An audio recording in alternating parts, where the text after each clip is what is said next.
Hello everyone, welcome again to today's video on quantum theory of Raman effect. जैसे कि previous दो lecture में हमने डिस्कस किया है। पहले लेक्चर में हमने डिस्कस किया था कि what is Raman effect and what is the experimental setup for Raman effect. Second lecture में हमने उसकी क्लासिकल थ्योरी को डिस्कस किया था। आज के लेक्चर में क्वांटम थ्योरी को डिस्कस करेंगे। जैसे कि हमें पता ही है, रमन इफेक्ट हमें तब ऑब्जर्व होता है जब किसी मोनोक्रोमेटिक लाइट को हम किसी सब्सटेंस से पास करवाते हैं। उसका मोस्ट ऑफ पोर्शन क्या हो जाता है, ट्रांसमिट हो जाता है, लेकिन कुछ पोर्शन जो है लाइट का स्कैटर्ड होता है। और इस स्कैटर्ड पोर्शन को अगर आप परपेंडिकुलर डायरेक्शन में यानी इंसिडेंट के परपेंडिकुलर डायरेक्शन में स्टडी करते हैं तो हम पाते हैं कि आपको वहाँ पे 3 फ्रिक्वेंसी ऑब्जर्व होती हैं। सेम फ्रिक्वेंसी जो कि इंसिडेंट की है वो उसको हम कहते हैं रैले लाइन। एक आपको हायर फ्रिक्वेंसी मिलती है जिसको कहते हैं एंटी स्टोक्स लाइन। एक आपको लोअर फ्रिक्वेंसी मिलती है जिसको हम कहते हैं स्टोक्स लाइन। और इसी को हम पिछले लेक्चर से डिस्कस करें कि कैसे आप बता सकते हैं कि स्टोक और एंटी स्टोक लाइन वहाँ पे ऑब्जर्व होती हैं। तो पिछले लेक्चर में जैसे हमने क्लासिकल थ्योरी से इसको बताया था, आज के लेक्चर में हम इसको बताएंगे क्वांटम थ्योरी से। तो जैसे कि हमें पता है क्वांटम का मतलब ही होता है क्वांटा ऑफ एनर्जी। तो यहाँ पे हम लाइट को ट्रीट करेंगे एज अ पार्टिकल नेचर या फिर कहें बंडल ऑफ फोटोन्स की तरह ट्रीट करेंगे। क्लासिकल मैकेनिक्स में हम लाइट को वेव की तरह ट्रीट करते हैं, बट यहाँ पे हम लाइट को किसकी तरह ट्रीट करेंगे, एक पार्टिकल की तरह ट्रीट करेंगे। तो जैसे कि मॉलिक्यूल एक पार्टिकल है और अब हम कह रहे हैं लाइट भी एक पार्टिकल है। तो जब दो पार्टिकल कोलाइड करते हैं तो दो तरह के हो सकते हैं collision. It can B elastic और इट कैन बी इनइलास्टिक। तो अगर इलास्टिक कोलिजन होगा, इलास्टिक का क्या मतलब है, एक फोटोन आया है, उसकी एनर्जी h0 है, वो मॉलिक्यूल से टकराया है, उस मॉलिक्यूल ने जस्ट उसको क्या कर दिया, उसकी डायरेक्शन को डेविएट कर दिया है, उसको स्कैटर्ड कर दिया है, उसकी एनर्जी में कोई चेंज नहीं आया। और स्कैटरिंग फोटोन की एनर्जी भी सेम होगी जो कि इंसिडेंट फोटोन की एनर्जी थी। एनर्जी सेम होगी तो फ्रिक्वेंसी भी आपको सेम मिलेगी। और यहाँ से स्कैटरिंग से जो आपको लाइट मिलती है उस लाइन को हम बोलते हैं रैले लाइन। इनइलास्टिक कोलिजन का क्या मतलब है कि एक फोटोन आ रहा है जिसकी एनर्जी h0 है, आगे एक मॉलिक्यूल है वो उससे स्कैटर हो जाता है। तो यहाँ पे इनइलास्टिक के केस में पॉसिबिलिटी है कि ये एनर्जी जो फोटोन इंसिडेंट फोटोन है वो अपनी एनर्जी को लूज भी कर सकता है या फिर वो मॉलिक्यूल से एनर्जी को गेन भी कर सकता है। अगर वो लूज़ करते हैं एनर्जी को तो यहाँ पे जो आपको आफ्टर स्कैटरिंग फोटोन दिखेगा उसकी एनर्जी जो है इंसिडेंट फोटोन से कम होगी। एनर्जी कम होगी तो फ्रिक्वेंसी भी कम होगी। फ्रिक्वेंसी कम होगी तो यहाँ से आपको कौन सी लाइन मिलती है, स्टोक्स लाइन मिलती है। इस केस में जब फोटोन जो है इंसिडेंट फोटोन मॉलिक्यूल से कुछ एनर्जी ले लेता है, जिसकी वजह से जो स्कैटर्ड फोटोन है उसकी एनर्जी इंसिडेंट फोटोन से ज़्यादा होगी। इस वजह से जो उसकी फ्रिक्वेंसी है स्कैटर्ड फोटोन की वो ज़्यादा होगी कंपेरेबल टू इंसिडेंट फोटोन। और यहाँ से जो आपको लाइन मिलती है वो कौन सी होती है, एंटी स्टोक्स लाइन। इसको आप एनर्जी लेवल डायग्राम से भी समझ सकते हैं। जो आपको रैले लाइन मिलती है उस केस में क्या होता है, जैसे कि हमने यहाँ दो एनर्जी लेवल ले लिए, ई डैश और ई डबल डैश। ई डैश की एनर्जी ज़्यादा, E double dash is lower level या फिर ग्राउंड स्टेट है। ऊपर कोई वर्चुअल स्टेट हमने बना दी है, हमें नहीं पता उनका क्या वाइब्रेशन नंबर है, इसको हम नहीं जानते, कोई वर्चुअल स्टेट है। यहाँ आपका मॉलिक्यूल जो है इनिशियली ग्राउंड स्टेट में है, बाहर से हमने एक फोटोन डाला है जिसकी एनर्जी है h0।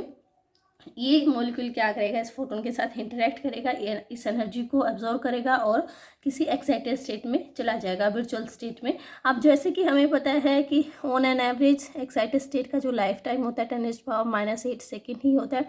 इसके बाद मॉलिक्यूल क्या करेगा, अपने आप लोअर स्टेट में आ जाएगा।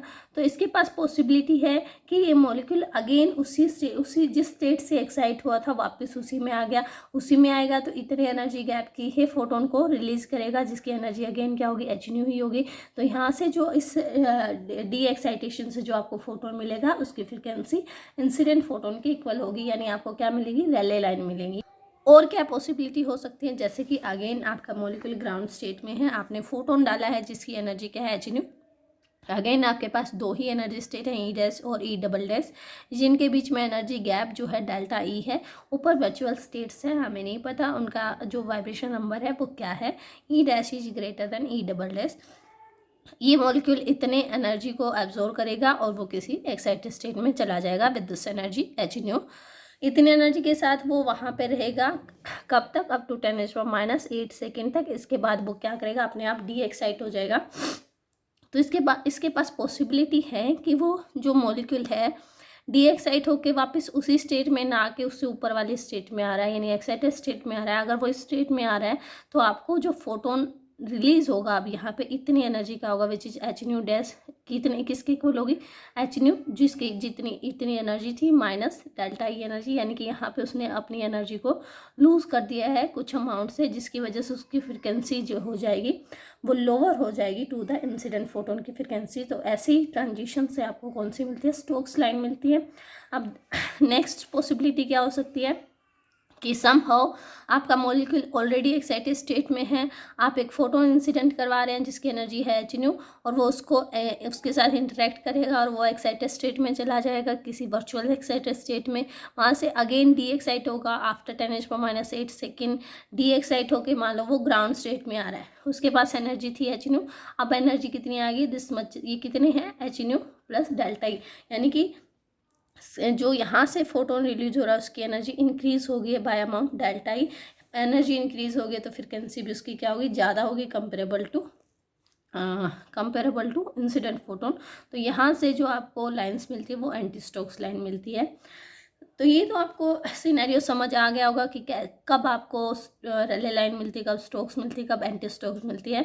पिछले लेक्चर में जैसे हमने देखा था क्लासिकल मैकेनिक्स में कुछ ड्रॉबैक्स रहे थे, उन ड्रॉबैक्स में से एक ये था कि जो क्लासिकल थ्योरी कहती है दोनों तरफ रमन लाइन्स जो दिखती है स्टोक और एंटी स्टोक लाइन, उनकी इंटेंसिटी सेम होनी चाहिए, बट हमें दिखता क्या है कि इंटेंसिटी जो होती है स्टोक्स लाइन की ज़्यादा होती है, एंटी स्टोक्स लाइन की कम होती है। तो यहाँ से हम उस चीज़ को एक्सप्लेन कर सकते हैं। देखिए स्टोक्स लाइन हमें तब मिलती है जब मॉलिक्यूल ग्राउंड स्टेट से एक्साइट होकर किसी वर्चुअल स्टेट में जाता है।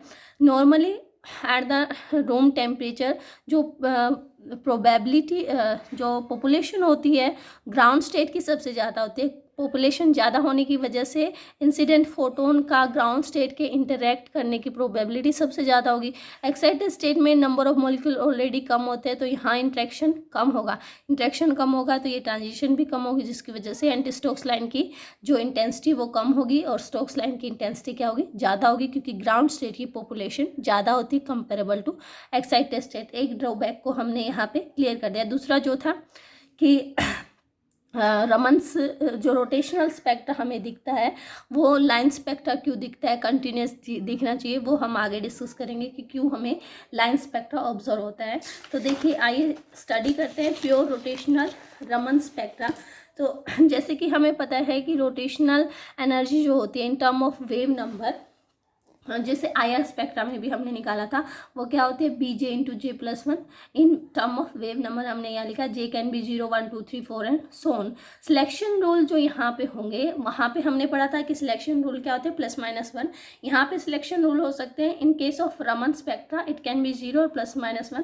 0 होने का मतलब हम किसको कह रहे हैं, रेले स्कैटरिंग को कह रहे हैं। तो वो क्या देगा आपको, उतनी ही फ्रिक्वेंसी की फोटोन देगा जितने फ्रिक्वेंसी के आपने इंसिडेंट किए हैं। +-2 आपको रमन्स लाइन देता है, +2 जो है वो आपको स्टोक्स लाइन देगा और -2 आपको एंटी स्टोक्स लाइन देगा। ऐसा क्यों हुआ है कि यहाँ पे सिलेक्शन रूल +-2 हुआ है, उसके पीछे रीज़न ये है।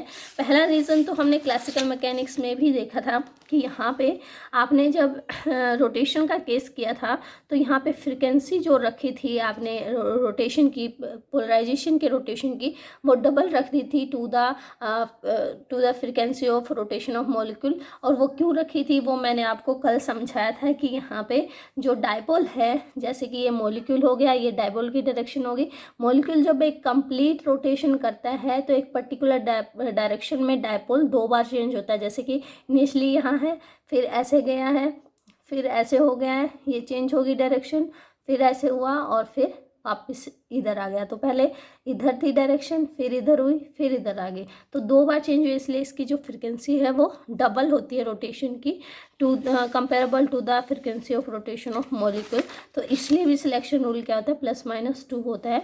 अब देखिए क्योंकि +-2 सिलेक्शन रूल, तो उसकी वजह से एनर्जी चेंज कितना आ जाएगा, जैसे ऊपर हमने एनर्जी लिखी है B J into J +1 minus B J double prime into J double prime +1, जहाँ पे J single prime higher level है, J double prime lower level है। अब सिलेक्शन रूल अगर आप +2 लेके चलते हैं तो वहाँ पे आप जे प्राइम को सिंगल प्राइम को जे डबल प्राइम +2 से रिप्लेस कर देंगे। ऐसा करने से एनर्जी गैप जो आएगा, यानी कि ई जे डबल प्राइम +2 से हम कहाँ जा रहे हैं, ई जे डबल प्राइम में जा रहे हैं।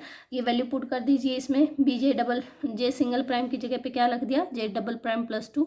यहाँ पे रखेंगे तो जे डबल प्राइम +2 +1 ऑलरेडी है, ये एज इट इज़ रखा हमने, अंदर मल्टीप्लाई कर दिया। आफ्टर सॉल्यूशन इक्वेशन क्या आ जाएगी, B4 जे डबल प्राइम +6 आ जाएगी। यहाँ पे जे डबल प्राइम जो है आपका 0 1 2 3 कुछ भी हो सकता है, ठीक है। अब देखिए सिमिलरली जो सिलेक्शन रूल हमारा है which is delta J equal to -2, उस केस में जे सिंगल प्राइम किसके इक्वल हो जाएगा, जे डबल प्राइम -2 के। अगर यहाँ पे इन दोनों के बीच में एनर्जी ट्रांजिशन देखते हैं तो जो एनर्जी चेंज आता है वो -B4 जे सिंगल प्राइम की टर्म में ये हमने निकाला है +6 आएगा। Single prime can be 0 0 1 2 3। J double prime की टर्म में भी आप निकाल सकते हैं, बट वहाँ पे जे डबल प्राइम 2 से रन करेगा, क्योंकि यहाँ पे देखिए जो जे डबल प्राइम है वो जे सिंगल प्राइम +2 के इक्वल है। तो अगर ये 0 है तो ये 2 से रन करेगा, तो वहाँ पे आप लिखोगे 2 3 4 एंड सो ऑन रन।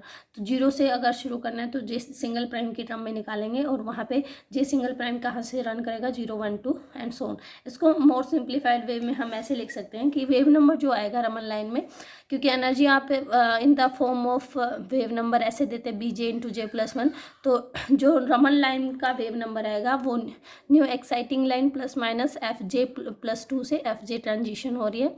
इन दोनों के डिफरेंस J+2 की जगह पे हम यहाँ पे B की फॉर्म में लिख देंगे, जे की जगह लिख दिया J+2, और यहाँ पे J+2 करेंगे तो ये J+3 हो जाएगा -3 टर्म। इसको सोल्व करेंगे तो हमारे पास आ जाएगा न्यू बार +-4B J+3/2। ये है आपका रोटेशनल रमन स्पेक्ट्रा।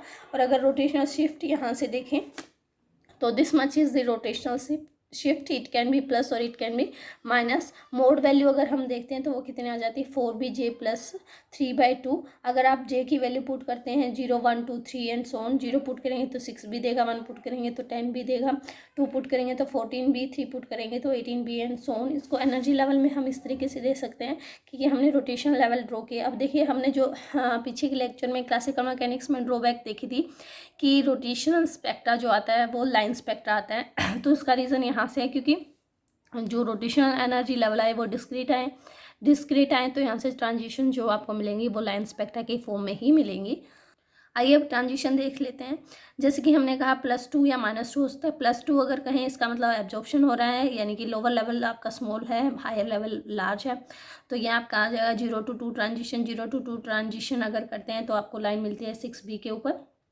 फिर आपका 1 to 3 ट्रांजिशन तो आपको लाइन मिलेगी 10B पे, ठीक है, जो हमने ऊपर डिस्कस किया 6B 10B देन 14B। इस तरीके से आपको डेल्टा +2 के लिए एमिशन में आपको डेल्टा J -2 मिलेगा। इस केस में आपको 2 से 0 में ट्रांजिशन पे 6B पे लाइन मिलेगी, 3 से 1 में ट्रांजिशन पे 10B पे लाइन मिलेगी एंड सो मेन बात यहाँ पे जो देखने की है, these are anti Stokes line, these are Stokes line.